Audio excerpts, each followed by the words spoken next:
Hi నమస్తే. దేశమంతా వందే మాతరం అని గర్వంగా పాడుతుంటే దేశాన్ని దశాబ్దాలుగా వెళ్ళినటువంటి కాంగ్రెస్ పార్టీ మాత్రం మేము సగమే పాడతామని అంటోంది. ఎందుకు? ఒక జాతీయ గేయం విషయంలో ఇంత పెద్ద జాతీయ పార్టీ ఇలా ఎందుకు మాట్లాడుతోంది? ఇది కేవలం రాజకీయమా, లేకపోతే దీని వెనక ఏమైనా 90 ఏళ్ల నాటి చరిత్ర అనేది దాగి ఉందా వాళ్ళు చెప్తున్నట్టుగా? ఈరోజు మనం ఈ వివాదం వెనుకున్నటువంటి అసలు కథ ఏంటో తెలుసుకుందాం. ప్రస్తుత రాజకీయ రచ్చ నుండి చరిత్ర వరకు ప్రతి కోణాన్ని కూడా నిష్పక్షపాతంగా చూద్దాం. ఈ న్యూస్ ఎక్స్పోజ్ తెలుగు ఛానల్ని ప్రతి ఒక్కరూ సబ్స్క్రైబ్ చేసుకోండి. ఈ సీనియర్ జర్నలిస్ట్ని ఆదరించండి.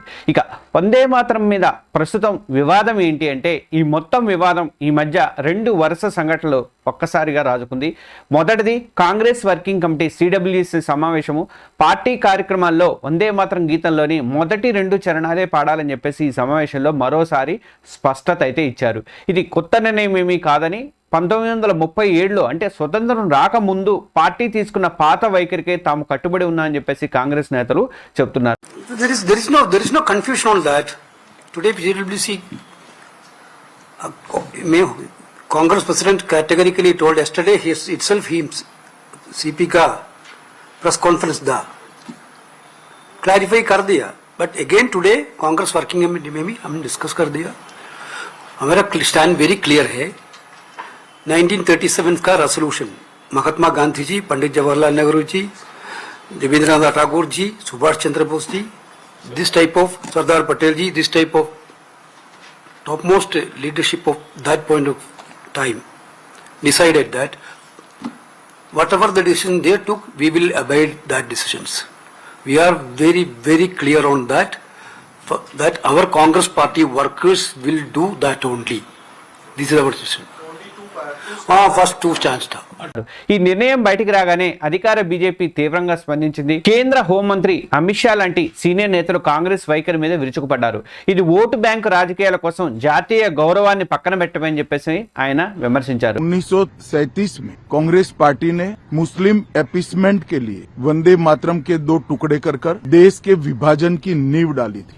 ఇక రెండో సంఘటనకు వచ్చితే ఆగస్టు 15 స్వాతంత్ర దినోత్సవం నాడు ఢిల్లీలోని AICC ఆఫీస్లో జరిగింది. జెండా వందనం తర్వాత వందే మాతరం పాడుతుండగా సోనియా గాంధీ చేతితో చేసినటువంటి ఒక సైగ అనేది పెద్ద దుమారం అయితే రేపింది. ఆమె వందే మాతరం గీతాన్ని మధ్యలోనే ఆపమని సూచించారంటూ ఇది జాతీయ గీతాన్ని అవమానించడం అని చెప్పేసి బీజేపీ ఆరోపించింది. దీనికి సంబంధించినటువంటి వీడియోలు కూడా సోషల్ మీడియాలో వైరల్ అయ్యాయి.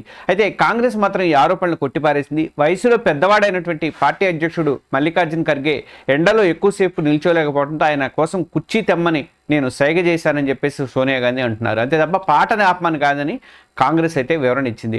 ఈ 2 సంఘటనలతో వందే మాతరం మళ్ళీ దేశ రాజకీయాల్లో హాట్ టాపిక్గా మారింది.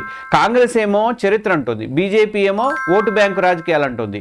ఇక ఇందులో ఏది నిజం ఉంది అంటే, వివాదం వెనుక అసలు 90 ఏళ్ల నాటి చరిత్ర ఏం జరిగింది అనేది ఒకసారి మనం చూద్దాం. అసలు ఈ గొడవ ఇప్పటిదా, లేక దీని మూలాలు చరిత్రలో ఉన్నాయా? ఈ ప్రశ్నకు మనం సమాధానం కావాలంటే దాదాపు 90 ఏళ్ల వెనక్కి వెళ్ళాలి మనం. కాంగ్రెస్ ఇప్పుడు చెబుతున్నటువంటి 1937 నాటి తీర్మానమే ఈ మొత్తం వివాదానికి అసలు మూల కారణం అని చెప్పుకోవాలి. వందే మాతరం గీతాన్ని బకిం చంద్ర చటర్జీ 1870లో రాశారు. ఈయన స్వాతంత్ర ఉద్యమంలో ఈ పాట కోట్లాది మందిలో స్ఫూర్తిని నింపి పోరాటానికి ఊపిరిగా అయితే నిలిచింది. దేశభక్తిని వాళ్ళల్లో పెంపొందించేసింది. వందే మాతరం నినాదం బ్రిటిష్ వాళ్ళకి వ్యతిరేకంగా భారతీయ ఐక్యతకు ఒక చిహ్నంగా కూడా మారిందనమాట. కానీ అదే టైంలో ఈ గీతంలోని కొన్ని భాగాల మీద భిన్నాభిప్రాయాలు అనేవి అప్పట్లో వ్యక్తమైనవి. ఈ గీతంలో మొత్తం 6 చరణాలు ఉన్నాయండి. 6 చరణాల్లో స్వతంత్ర ఉద్యమం ఉధృతంగా సాగుతున్నప్పుడు ముస్లిం లీగ్ లాంటి సంస్థల నుంచి ఈ పాట మీద అభ్యంతరాలు అయితే వ్యక్తమైనవి. ముఖ్యంగా పాటలో ఉన్నటువంటి చివరి చరణాల్లో మాతృభూమిని దుర్గామాత, లక్ష్మి వంటి దేవతలతో పోల్చి పూజించడం తమ సిద్ధాంతానికి విరుద్ధము అని చెప్పేసి ముస్లింలు వాదించారన్నమాట. ఈ సున్నితమైనటువంటి సమస్యను పరిష్కరించడానికి 1937లో కాంగ్రెస్ వర్కింగ్ కమిటీ ఒక కమిటీని ఏర్పాటు చేసింది. ఇందులో మౌలానా అబుల్ కలాం ఆజాద్ కానీ, జవహర్లాల్ నెహ్రూ అండ్ సుభాష్ చంద్రబోస్ ఇలాంటి పెద్దలు అయితే ఉన్నారు. చారిత్రక కథనాల ప్రకారం ఏంటంటే, ఈ కమిటీ రవీంద్రనాథ్ ఠాగూర్ సలహాను కూడా కోరిందట. ఠాగూర్ ఆ గీతాన్ని మొత్తాన్ని కూడా విశ్లేషించి ఒక కీలకమైనటువంటి సూచన అయితే చేశారు. ఆయన అభిప్రాయం ప్రకారం మొదటి 2 చరణాలు దేశ సౌందర్యాన్ని, గొప్పతనాన్ని చరణాలని వర్ణిస్తాయి కాబట్టి వాటితో ఎవరికి సమస్య లేదు అని చెప్పి ఆయన చెప్పారు. కానీ ఆ తర్వాత వచ్చే చరణాల్లో హిందూ దేవతల ప్రస్తావన ఉంది కాబట్టి అవి ఇతర మతాల వాళ్ళకి ఇబ్బందిగా అనిపించవచ్చు అని చెప్పేసి ఆయన అప్పట్లో చెప్పారట. అయితే ఠాగూర్ సూచన అప్పటి పరిస్థితులను దృష్టిలో పెట్టుకుని 1937 అక్టోబర్లో కోల్కతాలో జరిగినటువంటి సిడబ్ల్యూసి సమావేశంలో ఒక చారిత్రాత్మక తీర్మానం అయితే చేశారు. దాని ప్రకారం ఏంటంటే వందే మాతరం స్వాతంత్ర పోరాటంలో ముఖ్యమైన గుర్తిస్తూనే జాతీయ వేదికల మీద అందరినీ కలుపుకుపోవడానికి మొదటి 2 చరణాలనే పాడాలని చెప్పేసి డిసైడ్ చేశారు. ఈ నిర్ణయం గాంధీ, నెహ్రూ, పటేల్ లాంటి నేతల సమక్షంలోనే అప్పట్లో అయితే జరిగింది. ఇప్పుడు కాంగ్రెస్ ఏమంటుందంటే ఆనాటి చారిత్రక ఏకాభిప్రాయాన్ని మేము ఫాలో అవుతున్నాము, కొత్తగా ఏమీ మార్చలేదు అని చెప్పేసి కాంగ్రెస్ అంటుంది.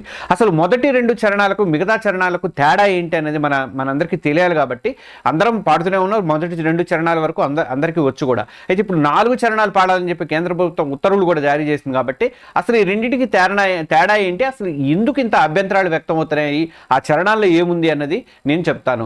మొదటి 2 చరణాలు ఎందుకు వివాదరహితము చూద్దాము.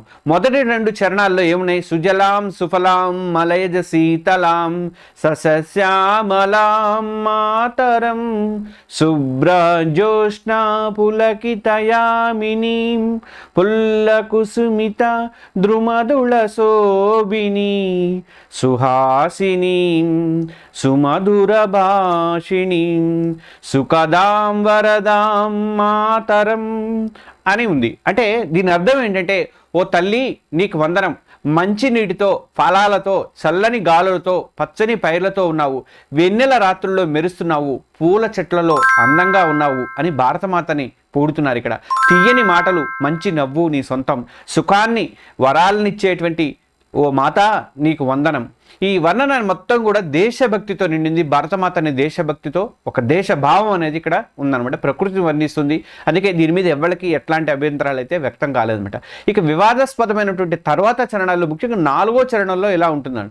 త్వం హి దుర్గా దశప్రహరణ ధారిణి కమలా కమల దళ విహారిణి వాణి విద్యా దాయిని నమామి త్వాం. అంటే 10 ఆయుధాలు ధరించినటువంటి దుర్గాదేవి, కమలంలో ఉండేటువంటి లక్ష్మీదేవి, విద్యనిచ్చేటువంటి సరస్వతీదేవి నీవే, ఓ తల్లి నీకు నమస్కరిస్తున్నాను. ఇక్కడ దేశాన్ని డైరెక్ట్గా హిందూ దేవతలతో పోల్చి పూజించడం అనేది మనకి కనిపిస్తుంది అనమాట. ఇస్లాం ప్రకారం అల్లాహ్ తప్ప వేరే వాళ్ళు మేము పూజించము, వేరే రూపాన్ని పూజించకూడదు అని అంటుంటారు కాబట్టి ఆ నమ్మకం వల్లే కొంతమంది ముస్లిం పెద్దలు అప్పట్లో దీని మీద అభ్యంతరం అనేది వ్యక్తం చేశారు.